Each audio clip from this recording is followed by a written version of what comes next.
Welcome everybody to our regular meeting of the Board of Trustees. Let the record reflect that today is July the 15th, 2019, and it is 7 p.m. I call this meeting to order. We do have a quorum of the trustees present. Ms. Johnson is absent this evening. And I would like to welcome Blake Henshaw from Los Gatos. Thank you for being here with us. And Todd, back in the back. And we also have Kruger here. You forgot one name. No, sir, I didn't. You were construction. The first item on our agenda is agenda item number 2, public comments. Do you have anybody signed up? Jason, is anybody signed up? I'm sorry. Excuse me, I'm going to hurry. We're going to have pledges and invocations. Mr. Rector will lead us in the invocation, and Terry will lead us in the pledge. I pledge allegiance to the flag of the United States of America and to the republic for which it stands, one nation, under God, indivisible, with liberty and justice for all. On the Texas flag, I pledge allegiance to thee, Texas, one state under God, one and indivisible. Let's pray. Heavenly Father, we thank you for this evening, watching over us and bringing us back together once again. We come thanking you for our Lord and Savior Jesus Christ, who paid the ultimate price for all of our sins. Then, oh God, I pray and ask your blessings upon us now to continue to do the things that we can do to try to make APISD the best district that we can make it. We ask all that we ask. In Jesus' name we pray. Amen. Thank you, Dave and Terry. Terry, that didn't work, so we're going to be a little bit more. I'm sorry. Now you have a regular. Agenda item number 2 are the public comments. Now, do we have anybody that's signed up? Negative.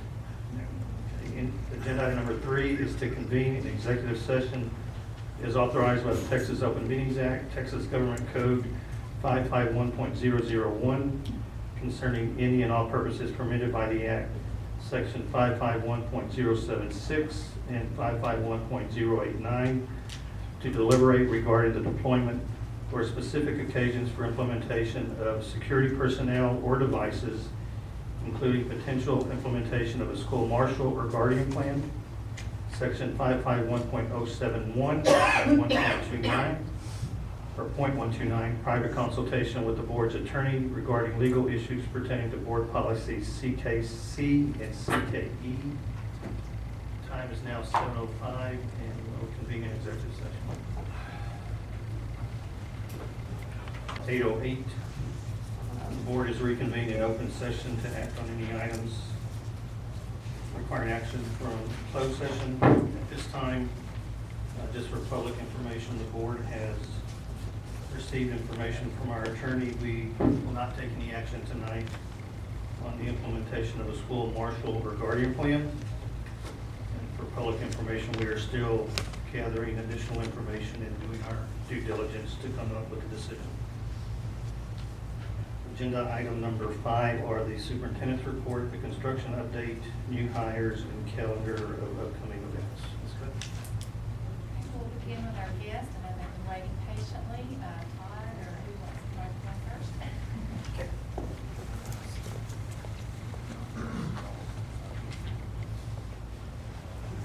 Thank you, board member, superintendent. Appreciate the opportunity to do the presentation for you. Hopefully you've got a handout that was sent out last week. So it is about a week old at this point. So some of the numbers have changed. We've got both project managers here from each company and can give you a better update, but I'm going to run through this. In front of you, the contractor has all the VCT floors installed, and they're all, most all of them are waxed except the corridors. He's installed all the door lights as well. At that point, he was at 75%. The contractor he's started this week on the west side park driveway, and most of the demolition is complete, so he'll be getting the dirt to install in the front parking area probably sometime next week. The roofer still needs to install the downspouts, but all the trim has been installed, so it's 85 to 95% complete. The mural at the media lab has been installed, which is the second picture there. The classroom furniture was delivered last week, so they're putting it together, installing it. It's probably 80 or 90% on on site and installed. So the demolition contractor is, as the building is demolished at this point, they're hauling off some of the materials, and they'll be getting the dirt for the front parking area towards the end of this week and next week. Room signage will be installed next week. And we're doing our punch list in the next couple of days. We've been working on that. Canopy will start once we get on in the front parking area. Then we'll start getting laid out. And then we've got a meeting tomorrow at 1 o'clock. Actually for the gym, 2 o'clock for the elementary. The second sheet is a new gym complex. Contractor is completing the new entry canopy.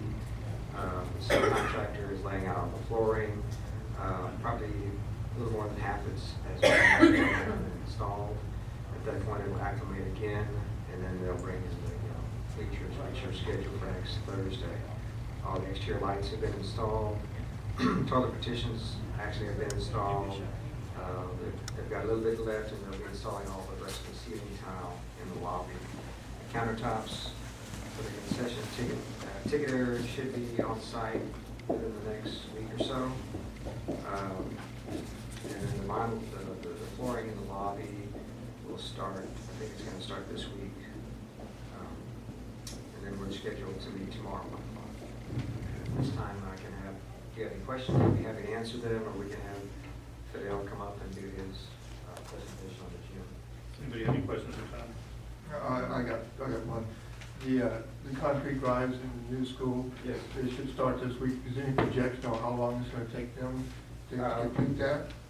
Yes, Or are going to get the drive in front and on the side and all the way through? I can let him give a little more details on that, but the west drive, which should be finished by the end of this month, and then they'll be starting also on the front drive as well. So they're projecting it to be taking, 10 days, something like that. So by August 15th, we're hoping to have that complete. The whole thing? Well, except the bus loop. I believe that's correct. The bus loop, the front parking area and the side parking area, and then they'll be also working on the bus loop. So we'll have 2 drives up and running. So any projection on when the bus loop's going to be open? I would have to Grayson have, will speak to that. yeah, I can't really speak to the construction as part of it. Any other questions for Todd? Thank you, Todd.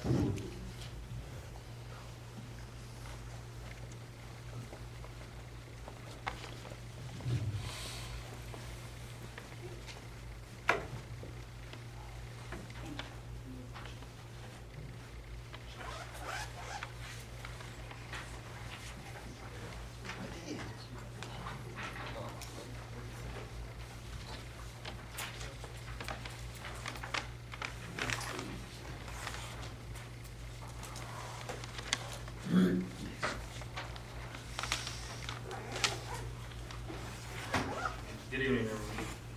Welcome, Fidel. Thank you. Since our last meeting,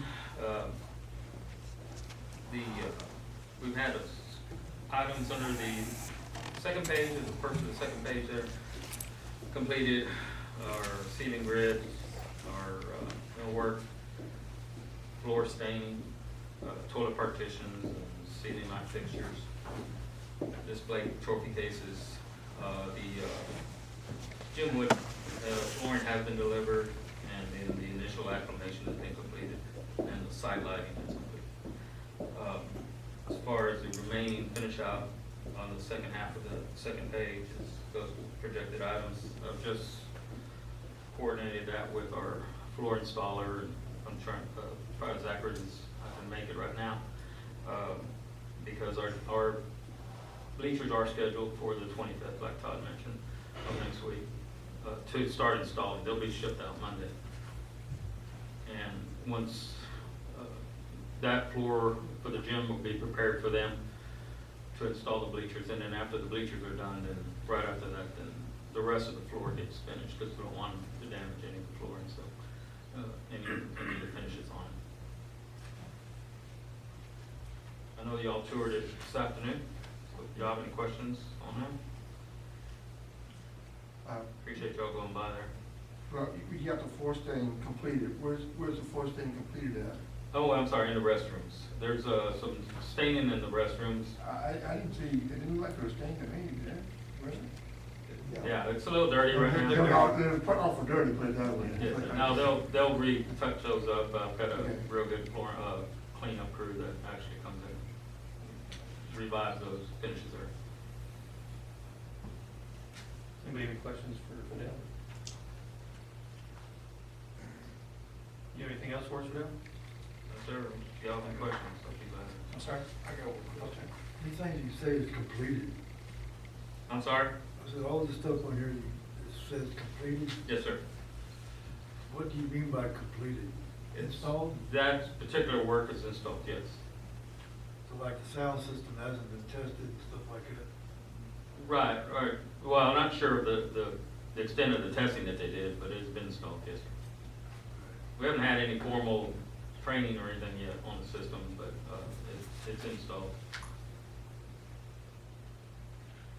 It was in that one corner Well, for equipment room. administration, whatever, if I see something completed, that means it's working. Okay? Hardware is installed, you know, When I make a note of completed, I mean, yes, installed. talking about hardware. Yes, the project is not completed, totally, but that particular item is complete as far as its, main installation of it, as far as schedule goes. At what point will the test be done to make sure that everything's working? It depends on what the item is, but it's and also depends on if it's in the gym or not. In the gym floor, like the scoreboard, they've lit them up. We've got proof of that lighting up. But there's going to be some training on the scoreboard itself. The coaches may already know, how to do it, but be a formal training on that.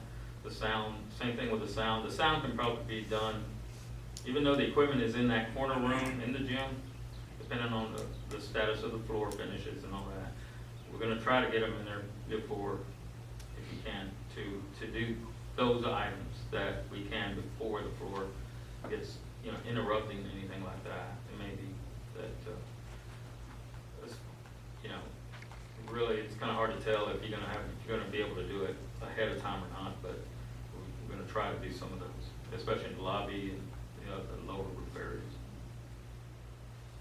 And I guess the concern, Fidel, to be quite honest with you, just shooting straight with you, is, we don't want the gym turned over to us and then we're going through testing and find out that there was some mechanical problem and the gym schedule to be open, and we could have learned this weeks ago. We didn't test early enough, and now we're. No, they were all warned that it had to be done because we are doing the floor, so it all had to be operable, and nobody's going to get back up there, so it was all pre-tested, let's put it that way. Okay. Any other questions? Thank you, sir. You did a great Thank job. you.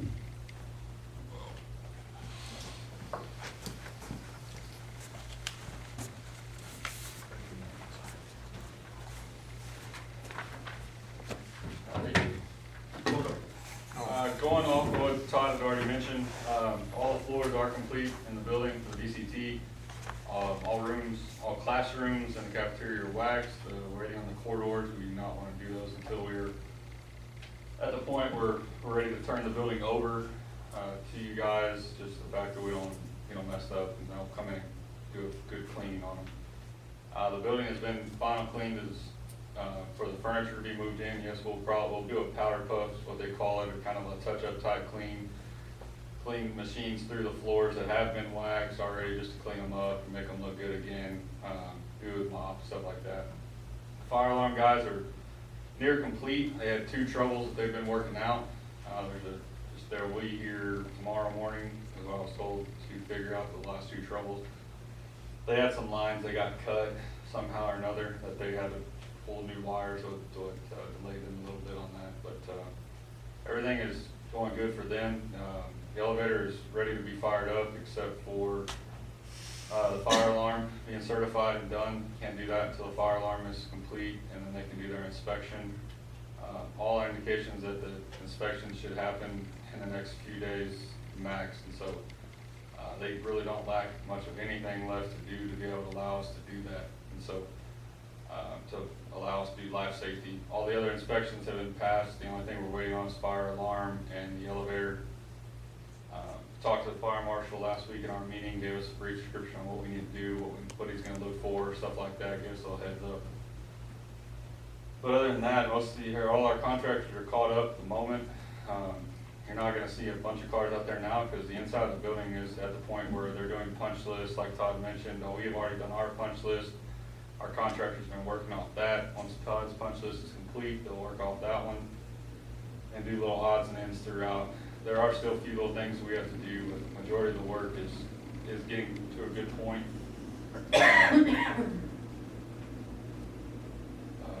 The lights that I talked about in our walkthrough, they were shipped. They should be here any day. They're coming from Chicago. That will light up the cafeteria, the library, and the media room that's upstairs. And so, yeah.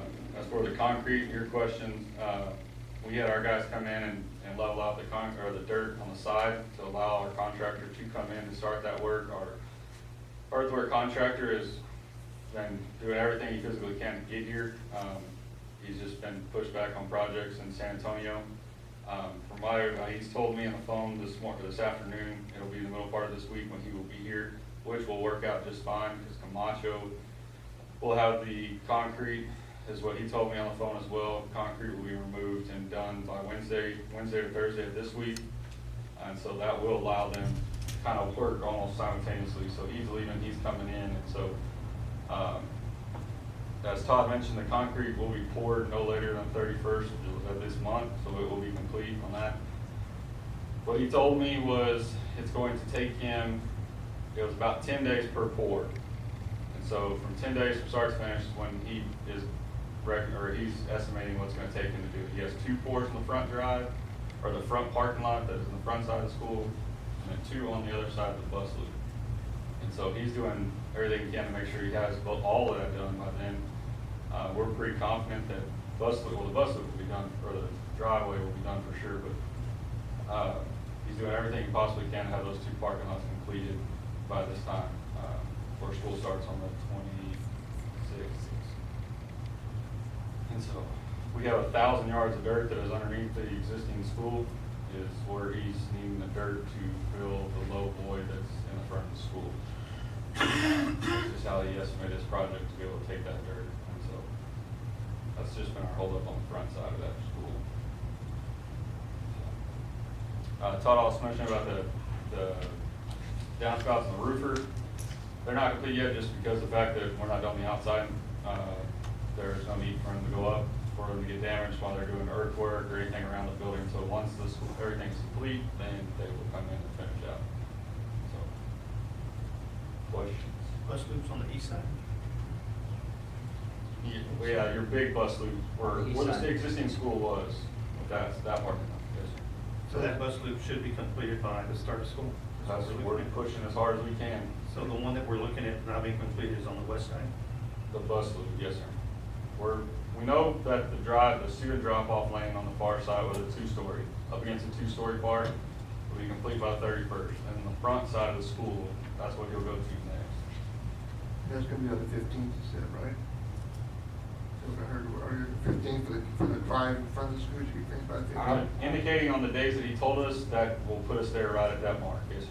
And then the bus drop-off on the other side of the school, that's when it's gonna be open by the start of school. That's what we're hoping and shooting for as hard as we can. And they'll work 6 and 7 days a week, or 6 and 7 That days. include a canopy and the sidewalk coming out front? As soon as they get that, they'll run all that simultaneously.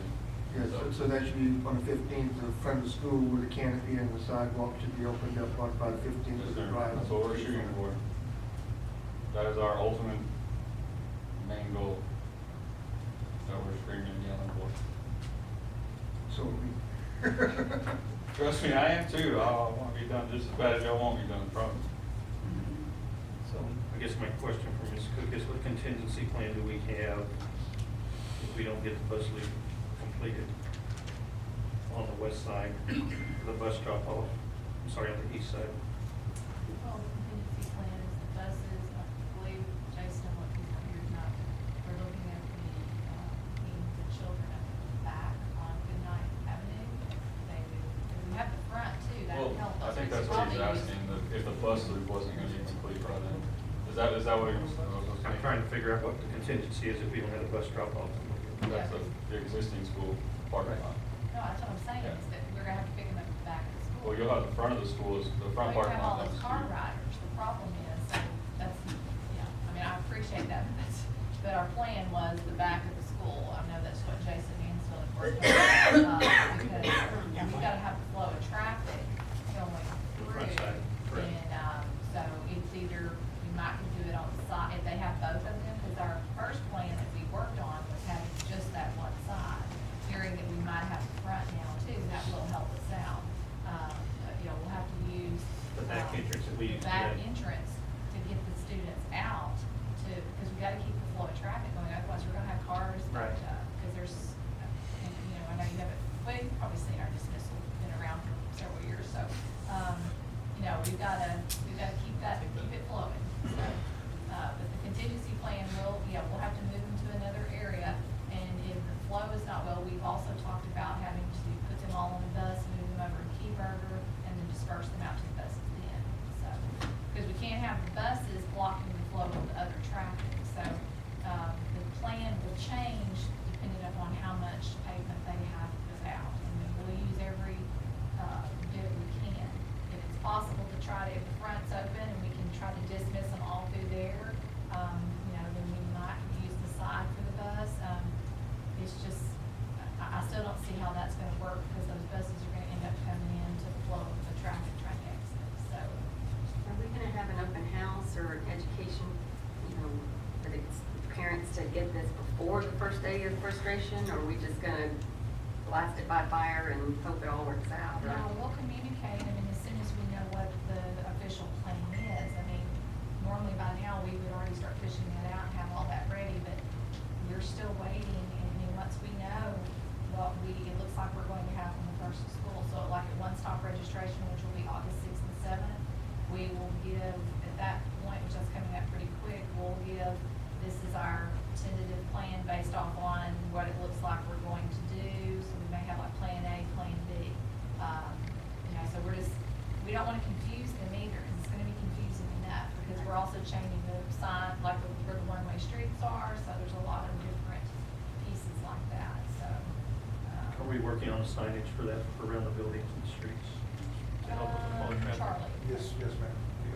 We've been discussing all this contingency with the city too, with the public works director, and he's on board, whatever we need to, if we need to change some stuff to some roads to one way during drop off and pickup time for school, he will, they'll work with us to get that done. So. So The- we're I'm sorry. meeting weekly, so as they, and Grayson's been, this past week, shared several emails, kept us updated, gave us drone footage of where they are, so, I will say that, I felt this past week that we kicked it a little higher gear. I do appreciate that, and the communication I appreciate, so, you know, We've got we're on standby with every scenario in our head, and as soon as we feel like this is the one we're gonna roll with, we'll start pushing it out every way we can. Crosswalks and then kind of anticipating people parking everywhere with construction. Are we just gonna be out in mass numbers trying to make sure everyone? Yes, my takes staff, we will be, decisions? actually, I'm gonna be assigning our staff to go out to, that campus and to Charlie Marshall, because this is gonna be very different too, just because we have more kids that we're trying to dismiss, and so we're working on a plan for that that we'll be pushing out. So we're gonna try our best to be ahead of it. I'm still holding out hope that they're gonna pull it off and it'll all just be like it was supposed to, but, we're gonna go for what they say, prepare for the worst and hope for the best. That's pretty much what we're doing. Then we need to be prepared. That's right. Grayson, can you speak to the perimeter fencing on the project? As soon as dirt work in the area gets done, now that the demo work has been done, we can also do that as well, but as soon as that drive can get done, we can get that done. It's ready, I mean, he's been calling us almost once a month religiously for the past year. Because he wants to get it installed, so I mean, they're ready, it won't take them long to knock that out. canopy, stuff like that. All those items they're ready, just waiting on everybody to fall in line.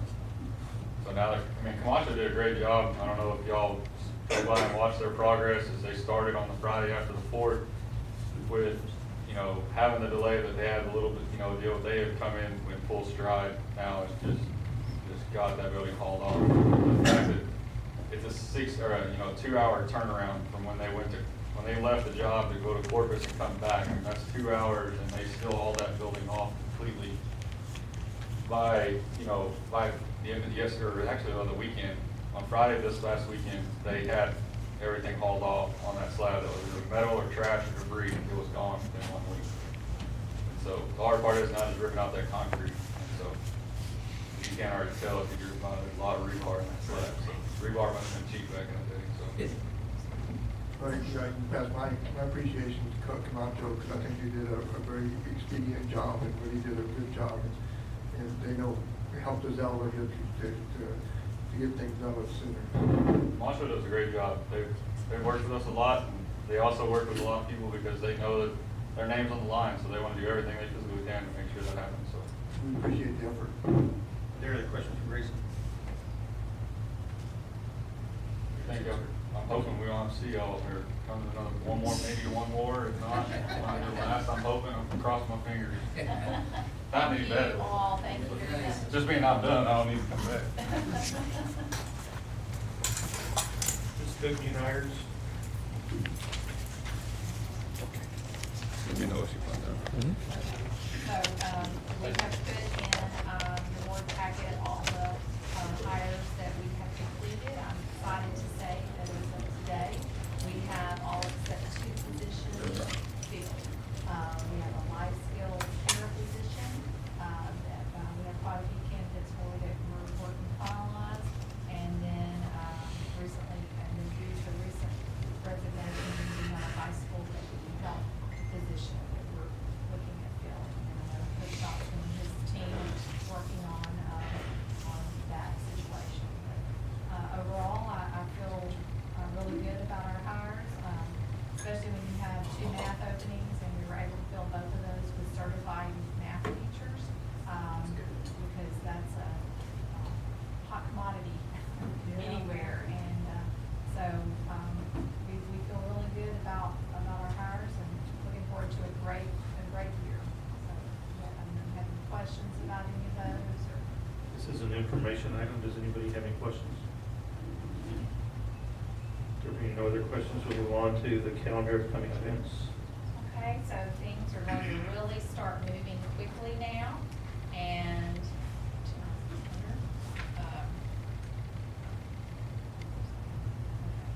so I just wanted to point out a few things there. We have online registration. We'll open up next Tuesday on the 23rd.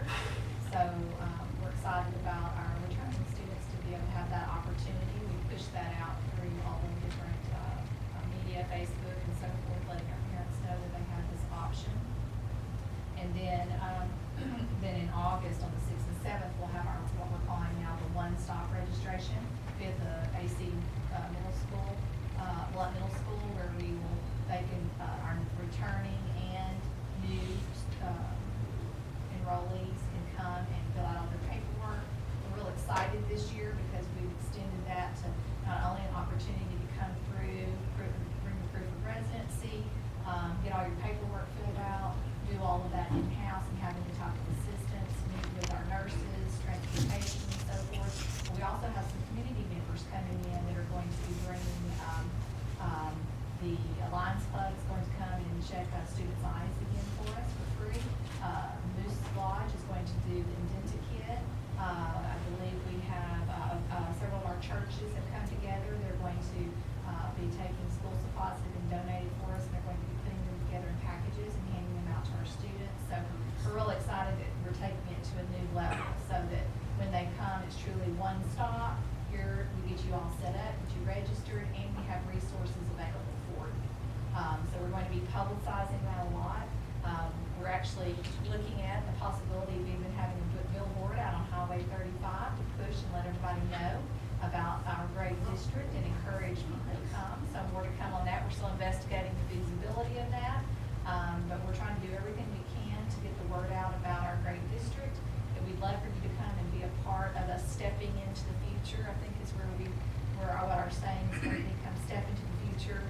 with Aransas Pass ISD, so be looking for that as we push that out. And really showcasing the great things that are going on here and enticing people to kind of be a part of our group. Another great thing coming up, kind of moving back to July 31st, we're going to have Stronger Together home visits. I know some of you stopped by and saw the community, APISD community bus that is being painted out behind Charlie Marshall right now, and should be done in a couple of days. We appreciate Jesse Scott, our in-house artist from the high school, and his team working on that. That will be completed on the exterior this week. Then we'll begin the interior renovations. But we're going to use the bus on the 31st to go out. At this point, I believe it's close to 50 volunteers when I counted it up today. I put a notice out to our staff, and they're not on contract right now. But I put an email out and I said, hey, we want to do something different. Go out into the community and show how we're stronger together. Go door to door. Welcome our students back. Even talk to some of our constituents that don't have students, but let them know what we're doing here in our district. We're putting together family night goodie bags to give to our families to encourage that family togetherness and kind of families that play together, stay together type mentality. And we had 50 so far that have volunteered their time to come out on a Wednesday evening from 5 to 8 in the heat of South Texas and walk door to door and do this. So that's where we'll first showcase the community bus. We'll go out and we just want to reach out and a lot of times we expect them to all come to us, but we want to be a district that shows we will go out to you. We love you, we care about you, your lives matter, and we're going to go out there to you and show that. So we're going to be doing that. And once the community bus gets finished and ready, then we'll have special dates that will be out in the community, and they'll be able to come to the bus to read. We'll have a little reading center. Parents can have Wi-Fi access and computers to look up resources, just a variety of things, counseling sessions, encouragement, just a time for us to really show how much we care about our community. We've already, when we put some things, we got the stories I know you saw on our local TV stations. We got to see some of that, and we've had some really great responses from people who don't even live in Aransas Pass, but they're taking notice what's going on over there. And so we're hoping that that will be like a beacon of what we're all about. And you saw on the side it says Stronger Together, and that's what we're trying to show, that unity, that camaraderie, and that we're all in this together. And then, like I said, those are some of the main things I wanted to point out now. Of course, once we get to August 12th, convocation, teachers are back. The 14th is our big vision, learning, design, goal meetings that we're looking forward to, which I think all the things we have going on, this is going to start culminating into that bigger vision, and we really show everybody what it is, what we're expecting, and what the future looks like for Aransas Pass ISD. So anyway, I could go on and on because there's a lot of good stuff, but I'll stop there. You can see the calendar, and but that gets us to the next board meeting anyway. So it's coming fast and almost too quickly. I cannot believe the summer is almost done. So, and in the meantime, we'll finish buildings, make sure the concrete's poured and move in and all that good stuff. So just a normal day at all. Moving the teachers in. The furniture company is working this week to finalize putting the classroom furniture in. And so we are tentatively scheduled for next Monday, July 22nd, to start moving the teachers' boxes into their rooms. So it's happening. Finally. Cheryl and I and Charlie and Wayne, all this, we're going to have a big old smile when this is done. Yeah, we're going to party. Call it what it is. Man. Agenda item number 6 are the financial reports, the accounts payable, budget status and investment report, tax collection report, and bond finance update. Those reports have been in your package over the weekend. Does anybody have any questions? Ms. Cook, you have anything to add?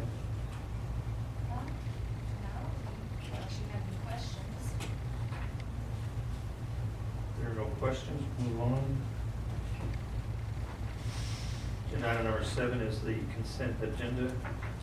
Minutes of the June 10, 2019 public hearing and regular board meeting, and minutes of the June 17, 2019 special board meeting.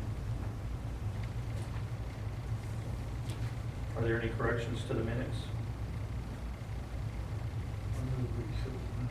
I have a motion by Mr. Stansberry to accept the minutes. Do I have a second? Second. Second by Ms. Diasas. All in favor, please say aye. Aye. Any opposed? Motion carries. Agenda action item number 8. There's several action items there. The first one is to consider approve board code of conduct and operating procedures. We had asked you to submit any changes or any concerns. Did you receive any changes, Ms. Cook?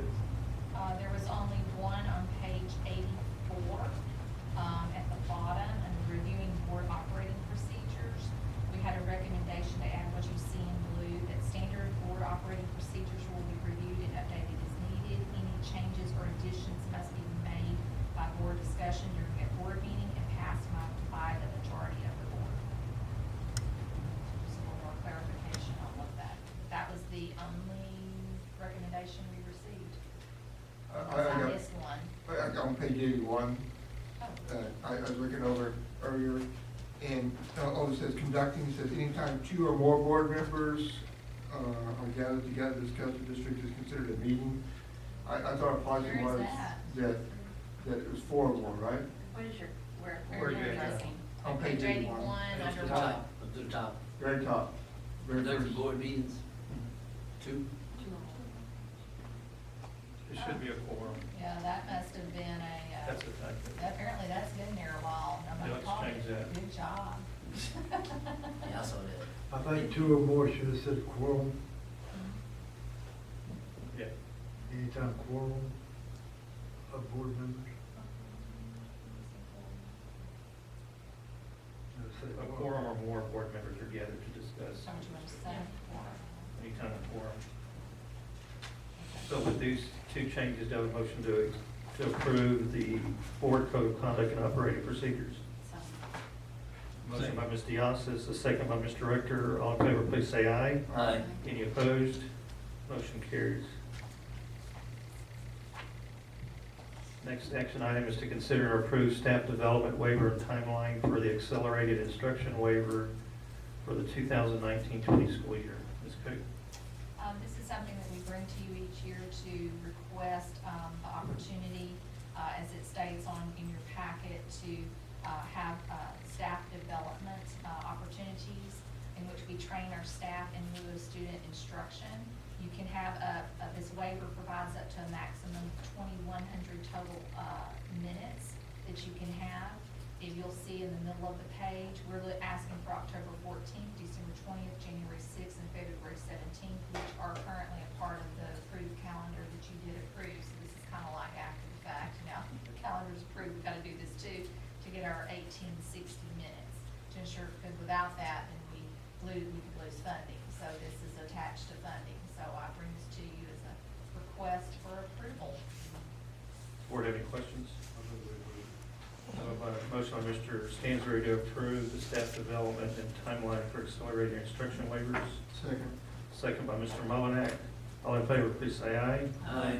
Any opposed? Motion carries. Next action item is to consider approved TASB initiated policy update 113. This is the second reading. Do I have a motion to approve policy update 113? So moved. Motion by Mr. Rector, do I have a second? Second by Ms. Diasas. All in favor? Aye. Any opposed? Motion carries.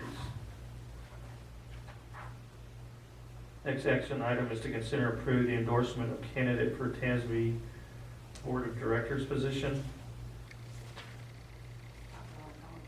Now, this is for the delegate to be our representative for our region. There's 2 people that have announced their candidacy. One is Moses Alfaro from Mathis, and the other one Rose Soto from West Tulsa. from West Oso. They're probably both great individuals. I know Moses, I've sat with him at several conferences. He's an educator, comes out of the education field. He's been a trustee for several years. Ms. Soto is relatively new on as her elected position, but we can choose either one. My suggestion would be to approve Moses Alfaro. I make a motion to approve Moses.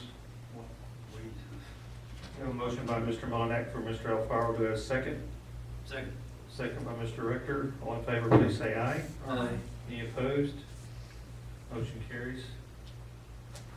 Next action item is to consider and approve an MOU with Ingleside ISD regarding CTE. That's good. In your package, you have a memorandum of understanding. This is basically specific to our criminal justice that we provide, and we go to Ingleside for instrumentation and welding.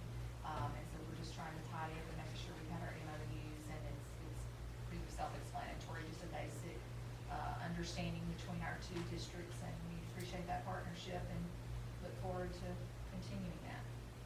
Does the board have any questions? Move we approve the MOU. A motion by Mr. Stansberry to approve the MOU with Ingleside. Do I have a second? Second by Ms. Diasas. All in favor, please say aye. Aye. Any opposed? Motion carries. Next agenda item is to consider and approve budget amendment for additional insurance premiums for our new elementary and new high school gym, AC and fiber replacement completion, and appraisal fees for county taxes. That's good. I'm gonna let Ms. Stansberry speak to this.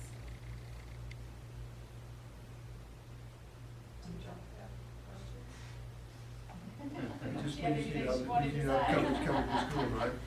Well, the fiber was severed from the hurricanes, and the insurance only covered a part of it. We needed to pay, and it came out of Mr. Ochoa's budget. And then we've had several other things that's happened that was unexpected that came out of his budget. Air conditioning at the beginning of the year at the high school. And we didn't take it out of bond money, we took it out of his budget, and it's wrecked his budget. Is that in the weight room? Yes. Didn't we replace an AC just like a year or two in there in that facility? The summer of the hurricane, we have. How many units do we have there? Two? 2 units?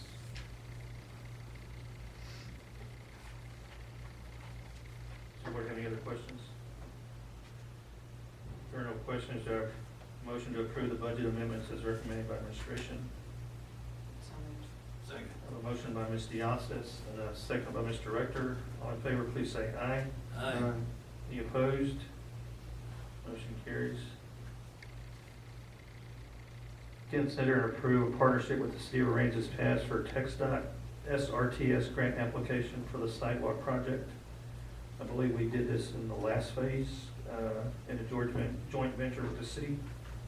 Ms., could you have anything to add?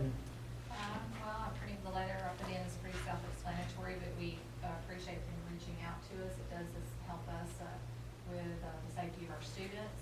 It's another selling point for our district when you have sidewalks, especially with Al Hogan Homes, with the Hogan Homes coming in and our students being able to have that type of access. So I think it's a great partnership. It's an investment of $4,000 towards the engineering process and then a letter of support. And so I think it's a great investment on our part for our students.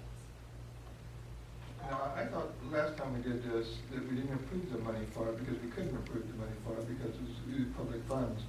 And the deal was that the public funds would have to be used for the whole community of Aransas Pass. And this is just for the people with the sidewalk that came down from the library. They're the only people that had any benefit from that sidewalk being there. But the people on the other sides of it didn't have that benefit. So we had talked about that and discussed and disapproved it because of just for the deal of using our funds for that, for the $4,000. I'm not sure if that's true or not. Yeah, I think it was advised by us by legal that we can't use our tax dollars like that. Because last time we wanted $5,000 and we said we couldn't do We it. denied it, the best I remember. Yeah, when Mr. Gibbs was here, I think the city manager from city, Sylvia. she came before the meeting one time. And asked We us for it. explained to her we couldn't Can use the funds we for give that. them $4,000? She was wanting more than $5,000, she was wanting $100,000. Oh. But the premise would be the same, public funds. Is it legal? That's my only question about it. Well, I mean, we can table that and I can go and check, because I did not think that that fell under that, but I can surely check and see. But that's what we just proved That's what last was time. told I us think, last time. because I don't Yeah, I think would rather it's $100,000. play it safe. I thought it was $100,000 for the project, but they had a grant, and I Right. think there was $10,000 total, and the city wanted us to pay half of it, $5,000, if I remember correctly. Okay. But that, that's been 2 years, so. Yeah, that's in Martin too. So at this time, what we'll do is, we'll table this indefinitely. You can come back with this.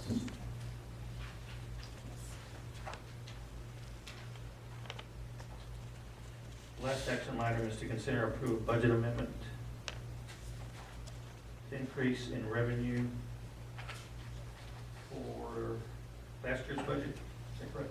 That's for this year's budget. We had an increase, we earned more interest money, and we got some IFA funding, all in our INS debt service fund. So it's a housekeeping. Okay. So just for public information, we have an increase for our existing debt allotment of $6,500, earnings from temporary investments of $18,000, and interest on bonds of $24,500. So I would confer a motion to approve the budget amendment as recommended by administration. So moved. We have a motion by Ms. Diosas and a second by Mr. Rector. All in favor, please say aye. Aye. Any opposed? Motion carries. Agenda item number 9 is to conduct our budget workshop. And at this time, I'll turn over to Ms. Cook and Ms. Stansbury. We're going to I'm gonna move around, because we're going to actually video this from another perspective for our teachers that could not be in attendance, so I'm gonna sit on this side if that's okay. And maybe I can talk, I think y'all can hear me good enough with.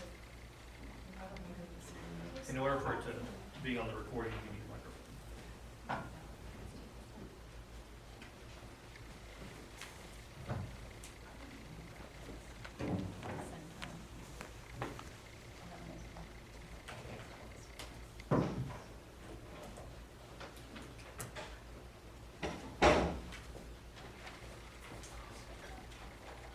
Okay, wanted to begin just by giving a little background as we begin our budget workshop for our school year 2019-2020. The 2019 legislative session brought us House Bill 3 when Governor Abbott signed the bill. He stated that finally we have fixed school finance in Texas with $1.6 billion in teacher pay, even stating at different times that there could be raises ranging from $5,000 to $4,000 to $5,000.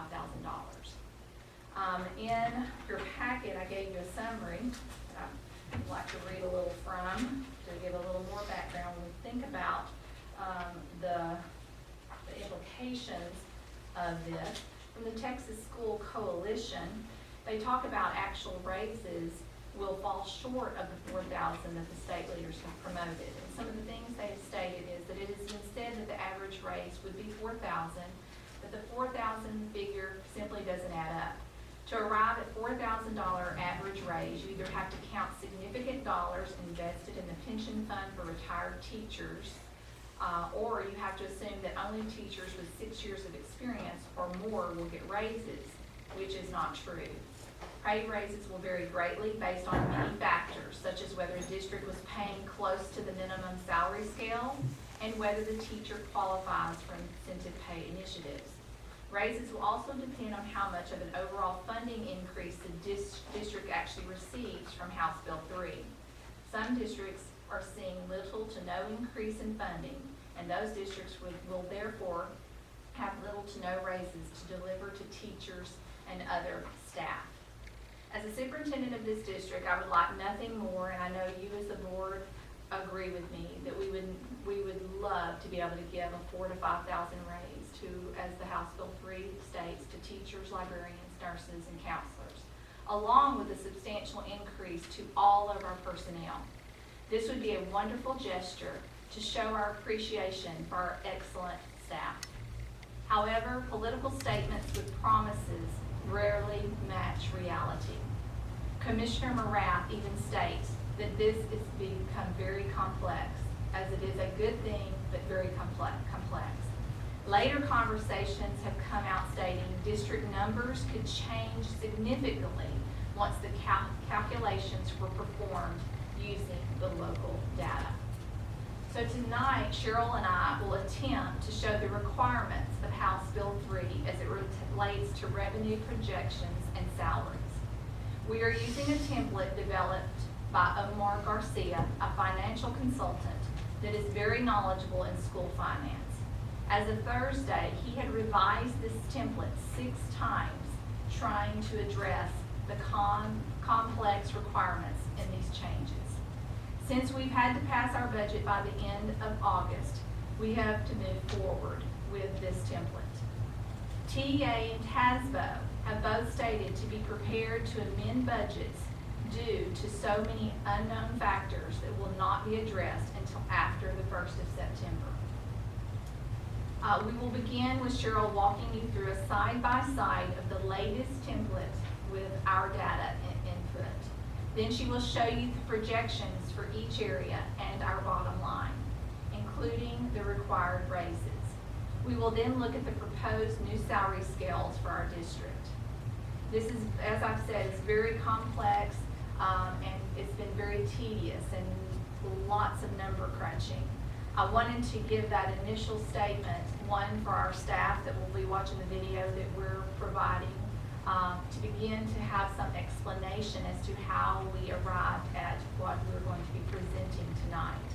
So I'm going to turn it over to Cheryl as we begin to look at the side-by-side as what has changed, how it has benefited us in many ways, but how arriving at that ultimate goal of the $4,000 to $5,000 in teacher raises is not quite where we had hoped it could be. Cheryl? The first document that I printed out everything that was in your board book so it would be easier to read. The template, I've showed that to you in years past. The first column for 2018-19 is all of our FTEs, our student enrollment as of this year, as of this summer. And in history, whatever we ended up with for 1 year is what I carry forward and use for the upcoming year because we've been so flat. Everything is usually, it doesn't change that much. So we're able to use all the FTE numbers in both columns. But there are some changes that the legislature made. One, all of your FTEs, the allotment, there's a weight that's assigned to special education, career and tech, all of these FTEs, they have a higher weight. They've increased that weight. So that should generate more money. One thing that they did change, they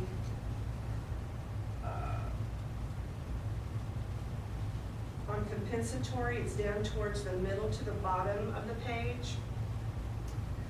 Compensatory ed, we get a big allotment for those students, and it's economically disadvantaged students and LEP kids are students that don't speak English very well.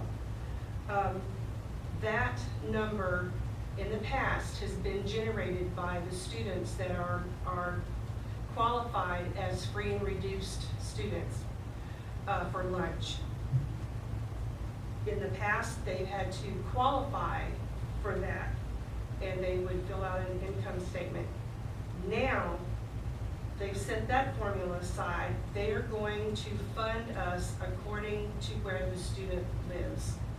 And that's going to be taken off of our census numbers. So when you're looking at the column under compensatory ed enrollment, there was 1,367 students that qualified for free and reduced lunch. Now that number, if you'll see, there's numbers dropped down under census block 2, census block 3, 4, and 5. that is the number that we're gonna be funded on. The 414 under Census Block 3, and Census Block 4 is 818 students. It actually comes out to be a little bit more money, but that's another thing that we have to get used to, because we're considered, since Hurricane Harvey, 100% free meals. So we still have to qualify them for being disadvantaged, but we can't use that number. It's only used for funding for reimbursements for meals. It's something we have to get used to. Under the rest of the page, bilingual funding, Excuse me, That's Cheryl, just do the you way- categorize these block 3 and 4 people, or do they give you street names? How are we? I looked, in fact, that we got an email trying to clarify that this weekend. These two numbers came from TEA, and they got it off of our census. But in the future, this is just to start with, in the future, they're going to be looking at the students' addresses in blocks. I mean, this is double. One's 400, the other's 800. Do we know where these are in our area? Or is it just something they're pulling and we're hoping that they're not cheating us out of 600 other, I'm trying to see, can we figure out this calculation? I don't know what their requirements are to be in a certain block. I don't know the boundaries that they have set. And we haven't had any training on this. We're just told at our meeting, these are the numbers you plugged into these blocks. They said it's very important that we're going to make sure that during all of our registration, that we need to have physical addresses that we put into Teams, and then they'll pull the physical addresses and they'll have them in these different zones. And then based on which zoned area you live in, they'll have weights to it. So if they can't, like one school district said they had a system that they pulled all of theirs into, and it showed, they put them all over in zone 1, which is, or whichever way it is, to the lowest weighted area. Because there's you get like maybe 0.25% if you're in 1, and if you live in 2, then it goes up. So right now, it's showing the majority of our kids in the top 2 zoned areas. Now, once we get all the physical addresses and all that's put in, if the systems don't work, that's one of those things that still, we're not really clear how they're going to figure all that out, especially if your children are moving, and so there's still some unknowns there. But that's one of the things we're up against is it sounds good in theory, but how do you ensure that you have And the we're right trusting that these addresses numbers are even valid. I mean, we only have students that live in 2 of the 4 zones? That in itself doesn't even make sense, and one zone's twice as big as the other. I mean, with the exception of government housing in low economical areas, which we can all guess where those are at, but at the same time, it seems like, we're asking the government to do right by us, and I'm not sure that's the right place we need to be without being able to challenge them because they don't give us enough information, so. Well, more to come on that. As we learn more, we will share it with you. Okay. Well, there's 2. Yes. It'd be a time when Harvey will no longer be used as an excuse to. Moving along on page 2, they have given us 2 new allotments. We've never had an allotment for dyslexia enrollment, and we will have this year. And we have 54 students that we have designated or qualified as dyslexia students. The next line is one thing that is new, and it's very exciting because the early education allotment is what the legislature came up with to pay for pre-K. They've made pre-K mandatory now for full day. We've been doing full day for years with no extra funding. Their intent for early education ADA is to take all your students from kinder, first, second, and third. And if those students are economically disadvantaged or LEP you get, to count those students that are in those grades, you put them in this formula and they generate dollars, hopefully enough dollars to pay for the other half of all the teachers that we have hired. So that was very encouraging. Going down, there's an allotment that we did have, and I'm sorry, it's probably on this first page, is the high school allotment. And over the years, when it first started, we were getting around $400,000 for the high school allotment. It's based on your high school ADA. That went away this year, and they've been decreasing the amount of that allotment. This year, it was a little over $100,000 that we got. So they've taken that away from us. And years ago, actually, it was when they decided that they were gonna make raises mandatory.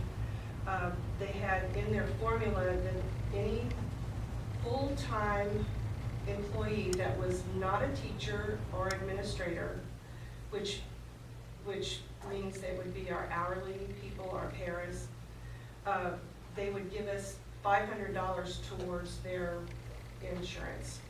And then their part-time people, we get a little allotment. They rescinded that, so they will no longer be funding that. But again, that was a small amount in our budget too. Another major change is our property values. Our property values, when we certify or have our values certified, that happens on July the 25th. That's what we base our tax collections on. That's what we put in our formula. That certification this July won't be certified for funding purposes until a year from now, which will be a year in January. They've decided now that they're not going to wait for the state to certify. They want to use our current values that get certified in July. But we're building our budget on the preliminary values that came out in April. And all of the protests that have been occurring, those aren't complete yet. They won't be 100% complete until probably August, September.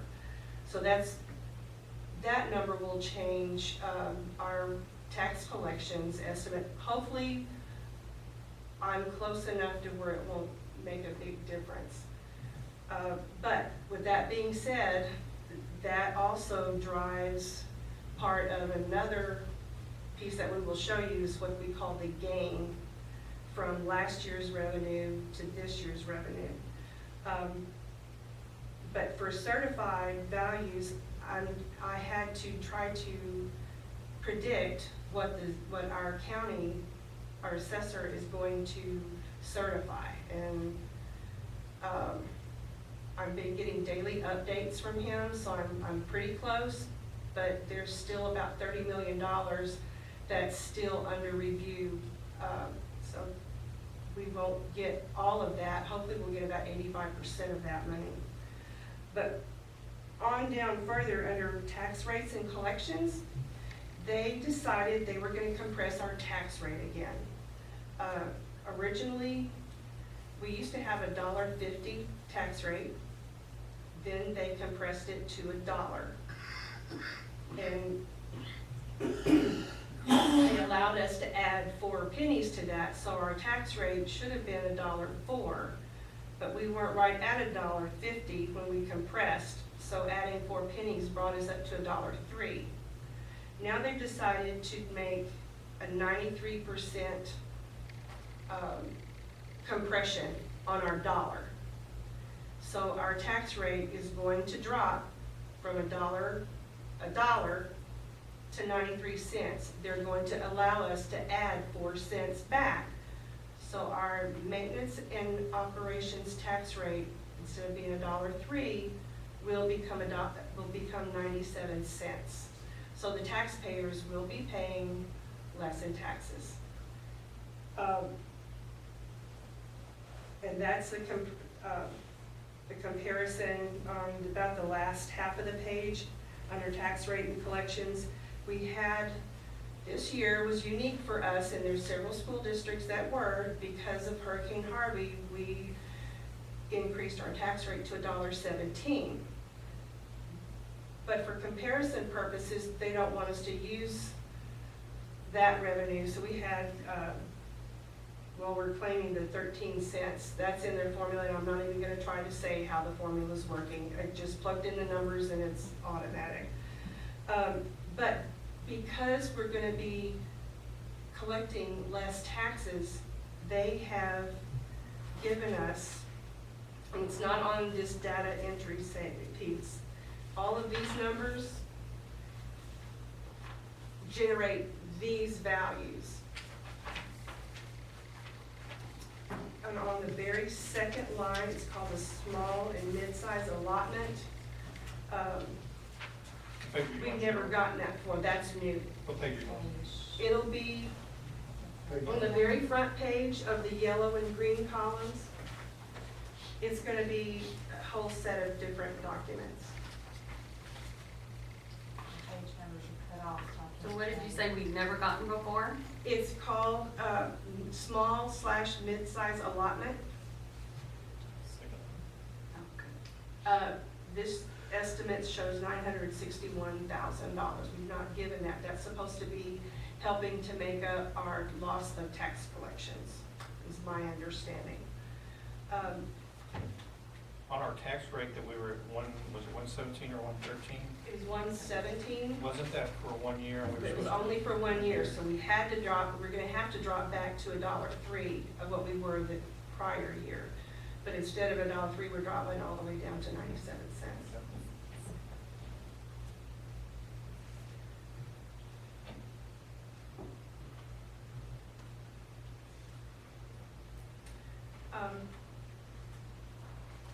Once you plug in all of the FTEs and this is generated, I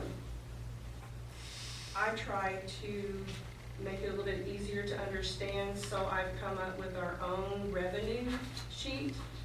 So this would be a lot easier to really look at instead of David's version. And out to the side is a comparison of last year, the year that we're ending, and then what we're projecting for this coming year.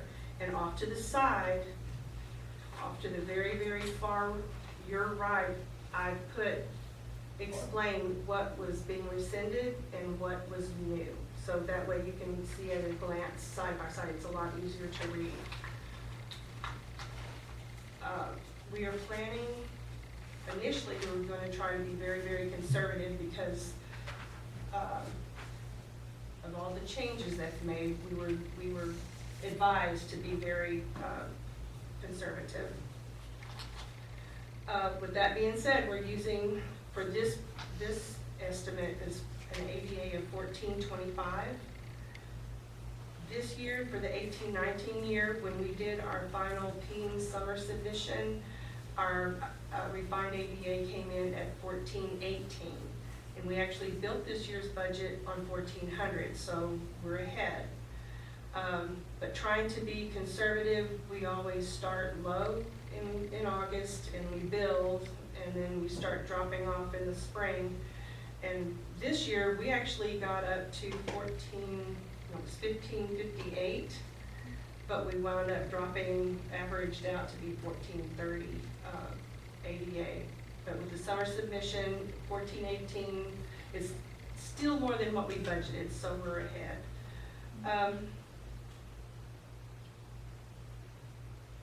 Basically, on the very, very first part, under tax income, it shows what we're gonna be, the reduction or the less amount of taxes that we're gonna be collecting.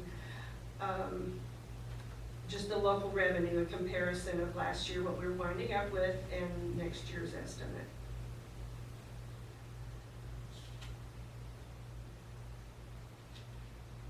One thing I do want to point out on this year that's ending, and I'm just to remind you that our values last year dropped because of Hurricane Harvey, a little over $50 million. So that's why we raised the tax rate up. So our tax collections really aren't as bad as what they could have been. So I thank y'all for approving the tax increase. That did help, because the difference between this year and next year could have been really, really big. I don't know if just give you a few minutes to look at the revenue. If you have any questions about it. If not,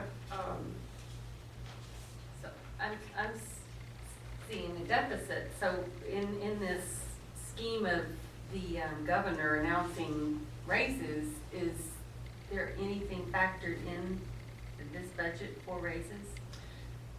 okay. I almost know the answer, but I. Well, that's where the complicated piece comes from. You're going to be, there's an additional piece of paper that we put in here, and this is what drives the raises, the amount of raises. What they're saying is that the difference between the 18-19 revenue and our projected revenue, they're considering that to be a gain. G-A-I-N? GAI, we're supposed to have a gain in revenue, which we have. Our total, what they didn't tell us, and we didn't find out until we were actually analyzing this piece of paper, you take this year's revenue and you divide it by your ending ADA to get a per cap per student. And then for this year, you take your estimated revenue and divide it by your estimated ADA to get a dollar amount. The difference between those two revenues is what our gain is. Remember, I used the word complex, and now Yeah. you're saying complex. So on this estimate, our gain on line 15 is, those calculations show that our gain is $1,717,000. They're saying we have to use 30% of that for raises. You get that number, which is the $515,000. 75% of that 515 has to be used for teachers, counselors, nurses, and librarians. The remaining 25% has to be used on all the other full-time employees that are not admin or any admin directors.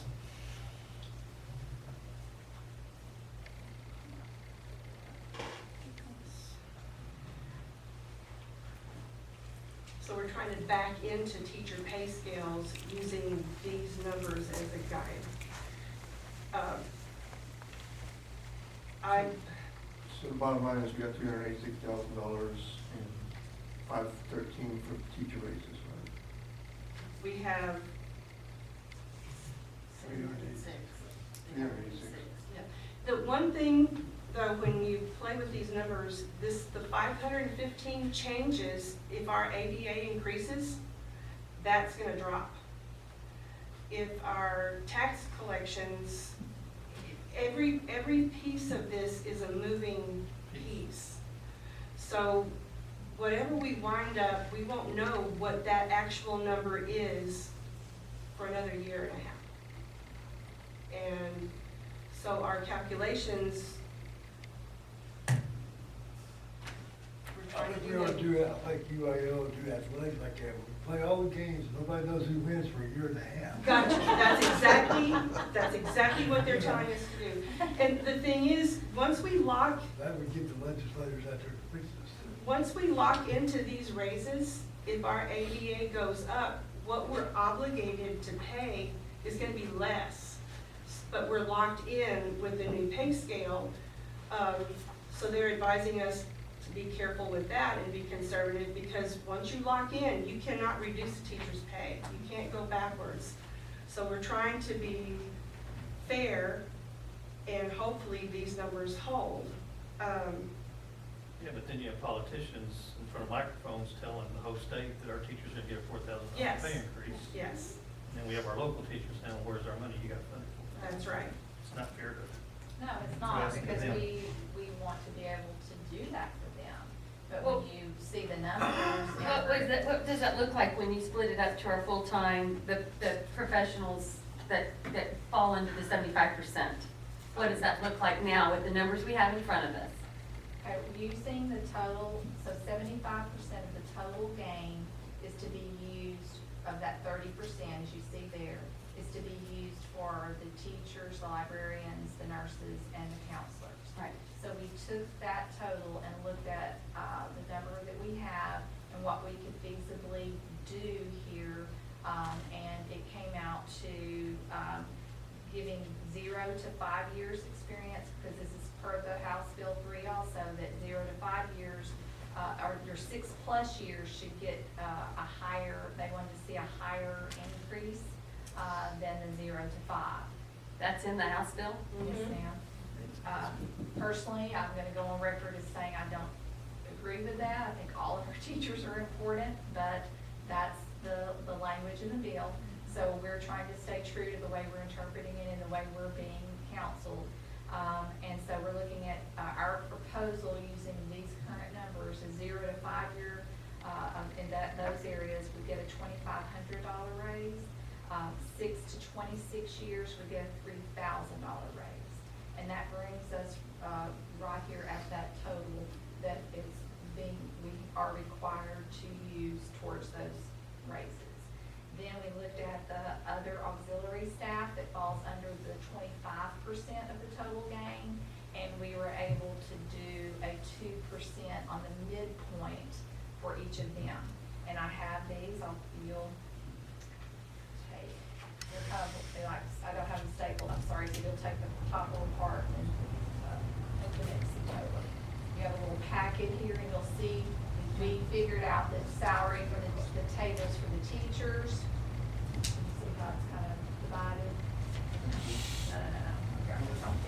No. You just take like the first little, yeah, there you go. Sorry about that, I should have stapled them.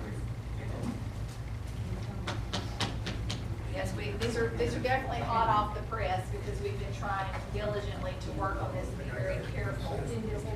So these are your salary schedules, so we'll give you a little bit to look at them. Is there anything for 26 or more years?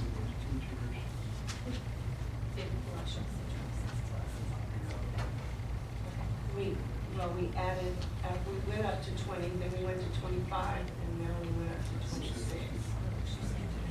After 26, Still get 3? Or nothing?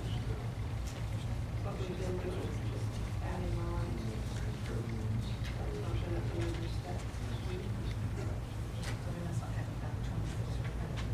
Are we capping out at 26? Is that what this is saying?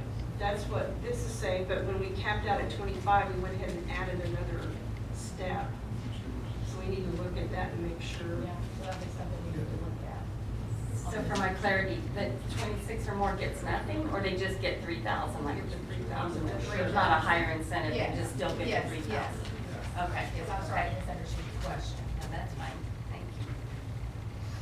So Cheryl, just to make sure I understand, in the past, we did a local contribution also, on top of whatever the state did. We used to pay $2,700 above state minimum. That was years ago. And then that went away, and we were paying, I can't remember the percent, but it was a percent above the state minimum. Right, but we're no longer doing that. We're no longer doing that. But this scale does put us above state minimum, because they did, the state, with all the changes, changed the minimum salary schedule from the state. This does still keep us above that, and also competitive with several of our surrounding districts. There's a few of our districts that surround us that are kind of, we're unable to achieve that level. We don't have some of the resources that they have.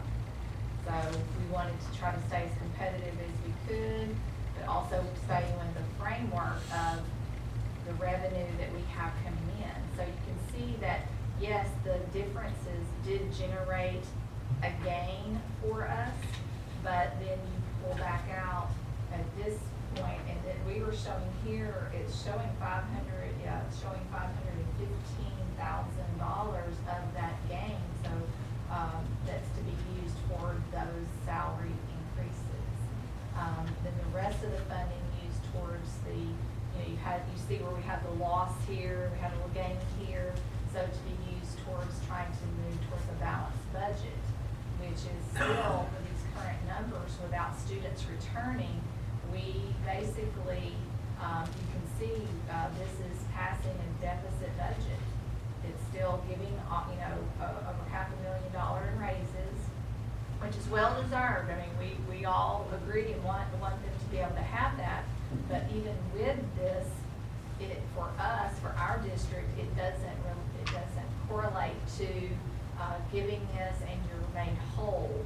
And you'll notice that when you look at our as far as we're looking at for budget, it's a very small increase to any of that, and this is not including the TRS benefits that we still have to pay on top of the new salaries. Correct? Yes, and one thing that's not a part of my calculations is that the legislature also increased the percent that the school district pays towards TRS. So they'll be paying more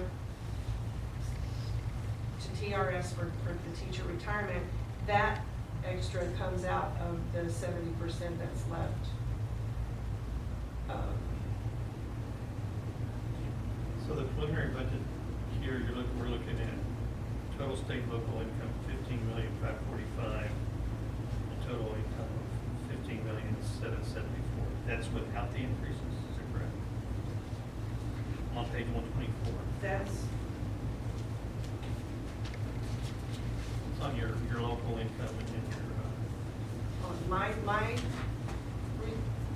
sheet. No. Yes, that's what they're looking at. Oh, that you've ever given that? It wasn't in the packet. I put those out this afternoon. On the column in the middle, Right. it has a budget number in there? Right. 16, okay. They do have the, okay. so this does not or does include the increases? Oh, salaries. The salaries. The salaries are in there, but the benefits, there's several, like TRS. What's in here is what we paid last year. That piece has to be hand calculated, and that is not in here. And the TRS, on behalf is the same situation. What So- did they increase it by? What do we have to contribute? It's going from 6.5 to 7. All the numbers are kind of coming. More the teacher pays, the higher it's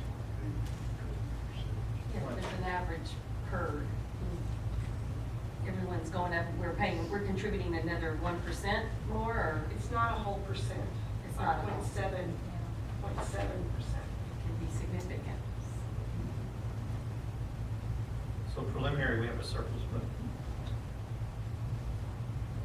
Preliminary, we have it will be deficit. Total income 15,774, 15,774. Estimated income of 15,774,000. Right now, the first run of the budget with the new salaries came out to be 16,389,000, which would be a deficit of 614,000.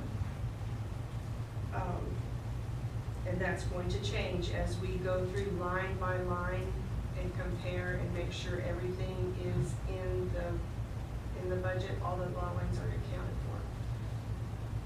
Change up or down. Change up or down. I don't want it to go down, but that's not the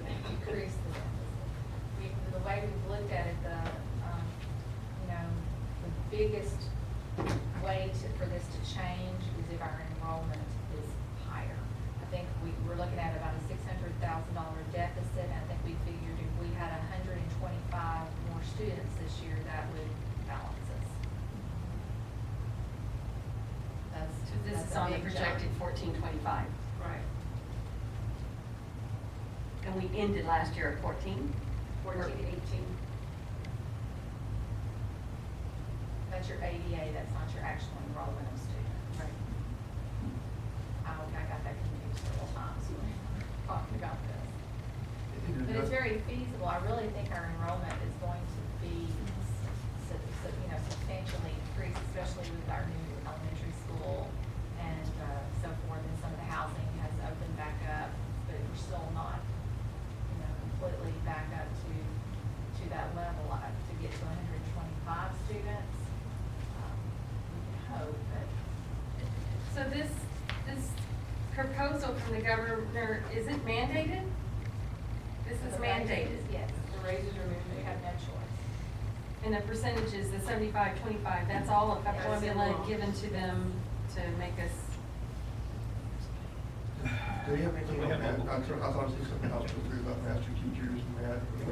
Yes, that's a whole other piece. We haven't even- We have to, Yeah. don't, you know, Yeah. I think it said that this year, the zeros out, there are no master teachers or something like that, you can do that.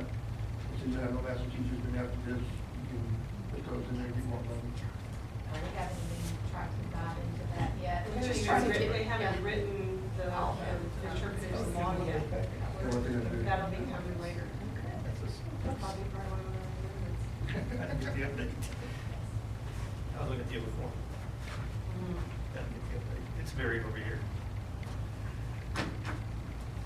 so, is this just an information item, or we actually This have to is an approve this information budget? item. Oh, okay. Oh, no. This tonight is a budget workshop where we're just, there's so much we could try to bring to you tonight. We felt like this was enough for you to Okay. take Yeah. and digest and read and look at. That's why I gave you the FAQ, and so you had information. We're going to continue to read and learn and ask questions, go line by line, look at everything we can, so that when we come back to the August board meeting, we will have had our certified values. By then, we will be able to bring you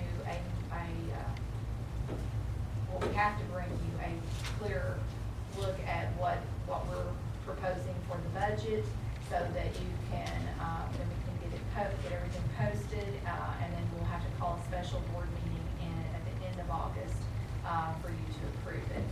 So tonight is for you to have, if you have any questions, any particular things you're needing us to look at, And the teachers will get an in-service on this formula of how we came Well, short of what part the of it governor. is we're videoing, we're doing a special video right now, that's why I moved over here. Okay.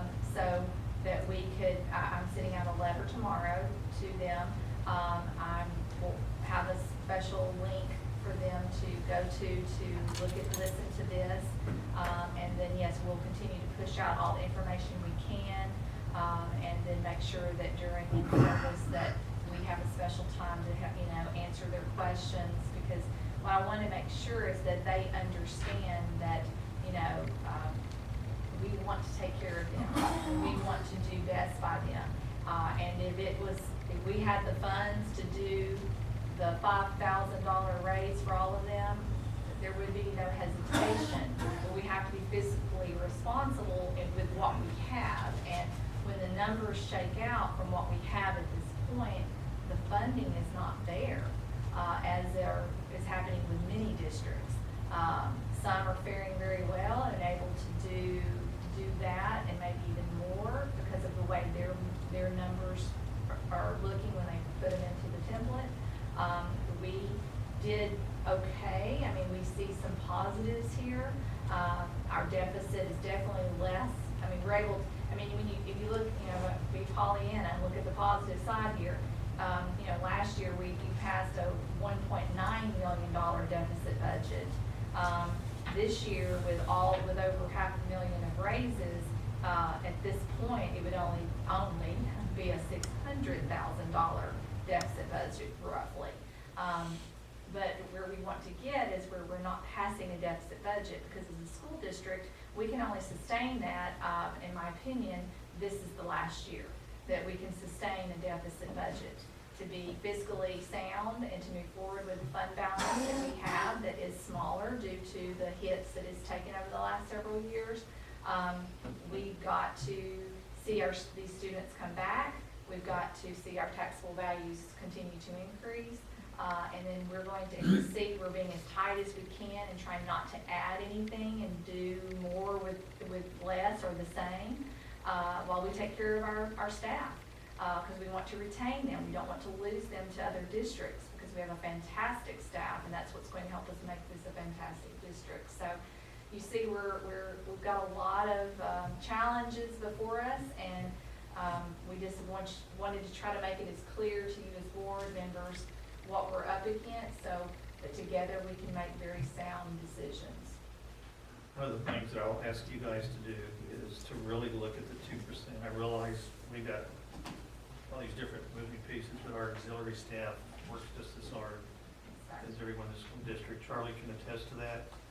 They're shorthanded, and they're moving as fast as they can and doing the best job that they can.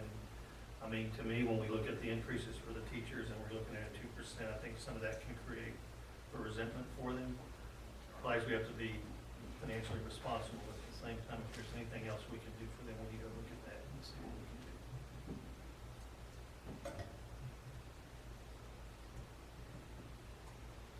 Does anybody have any questions for Ms. Cook on the template? Well, thank you again for all the number crunching and Well, I nightmare. appreciate Cheryl. I think she probably needs to put these numbers aside for a few days and we'll come back. And I think it's been tough, so, I think it'd be very, very easy for the average person to lose. Agenda item number 10 is board discussion for future items. Does anybody have anything that I could put on the agenda?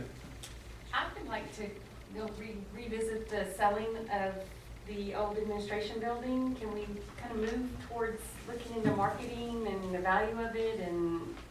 old administrative, the land where it Yes. was, okay, yes. And we start, I know you've got a lot on your plate, but I think we don't need to be property managers or Okay. landowners if we don't have to be, so, and that might help some of this deficit. Okay. Anybody have anything else?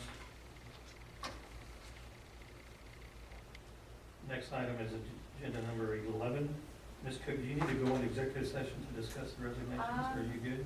I don't, unless you have any. They were in your pack. Does anybody have any questions on those resignations?